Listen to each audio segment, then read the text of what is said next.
団子にはやっぱおしるこね。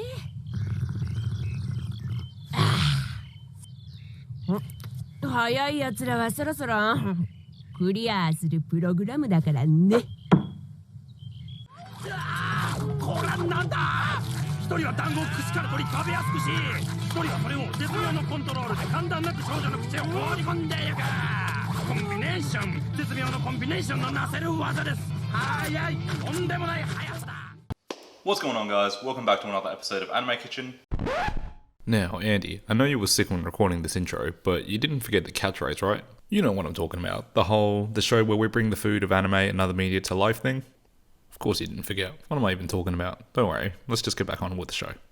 Today's menu, Mitarashi Dango and 3-colored dango from various anime including Naruto, Gintama and Samurai Champloo. Dango are boiled mochi dumpling skewers that are eaten in a variety of ways, some of which we'll be looking at today.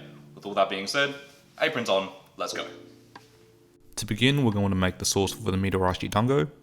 Into a small saucepan, we're going to combine 2 tablespoons of soy sauce, 125 milliliters of water, 3 tablespoons of white sugar, and 1 tablespoon of mirin. We're going to stir this over a medium heat until the sugar has dissolved and this comes up to the boil before reducing to low. Then we're going to add a slurry made from 1 tablespoon of cornstarch with a bit of water. Stir this into the sauce and cook for an additional 1 to 2 minutes until nice and thick. Set this off to the side to cool and don't drop your spatula and make a huge mess, you idiot. Before we start our dango dough, let's talk flours. We're going to need 2 types today for both of these recipes, glutinous rice flour and regular rice flour. Contrary to its name, glutinous rice flour doesn't actually contain any gluten, so for any concerned celiacs out there, you're all good. This is just rice flour that has been made by milling long grain sweet rice. When heated, this flour becomes very sticky and it's often used in desserts and dumplings to give things a chewier texture. On the other hand, we have the regular rice flour, which also contains no gluten and is a good substitute for recipes that call for wheat flour but that don't necessarily need gluten development, something like cakes or cookies. This is the flour that's going to give our dangos a bit more structure and a bit more bite to them, otherwise if we just made them with purely glutinous rice flour, they would be extremely sticky and wouldn't hold their form very well. So into a bowl we're going to weigh out 160 grams of glutinous rice flour, 60 grams of regular rice flour and 2 teaspoons of sugar. Give that a nice mixing before slowly adding in between 170 to 190 milliliters of water and then knead the dough until it becomes soft and smooth. Add a little bit more water if the dough is too dry, and then after doing some research, it's apparently ready when your dough has the same filling as your earlobe. So give that a press and then, ooh, that's weirdly accurate. Go and wash your hands after touching your ears and then we can start forming these guys into dumplings. If you want to be super accurate, you can bust out the scale and form 1 dango to your desired size and weigh it out. I'm going for about a 22 gram ball in this video. When you've got the size you like, make like an Autobot and roll out. Alright, so ignoring how bad that joke was, just continue to roll out your dango balls until they're nice and smooth and then we can move over to the stove. With our dango balls all rolled out, we're going to gently place them into boiling water, ensuring not to overcrowd the pan. Give them a little nudge or wiggle to make sure they aren't sticking to the bottom, and then the cooking time for these will depend on the size of the dumpling that you're going for. You'll know these guys are nearly ready when they eventually float to the surface, at which point you're going to let them cook for an additional 1 to 2 minutes before removing them and immediately dumping them into ice cold water to stop the cooking process. Once all the dango are cooked, we're going to skewer 3 to 5 dango onto each bamboo skewer, depending on your skewer size and your preferred dango aesthetic. As an optional touch, you can also put these guys under a blazing hot grill or use a blowtorch to give them a little bit of toasting. Then we're going to top these guys with our sauce, and that's one of the 2 dango recipes done. Next, we're going to have a look at 3-colored dango, the brighter and sweeter cousin to Mitarashi dangos.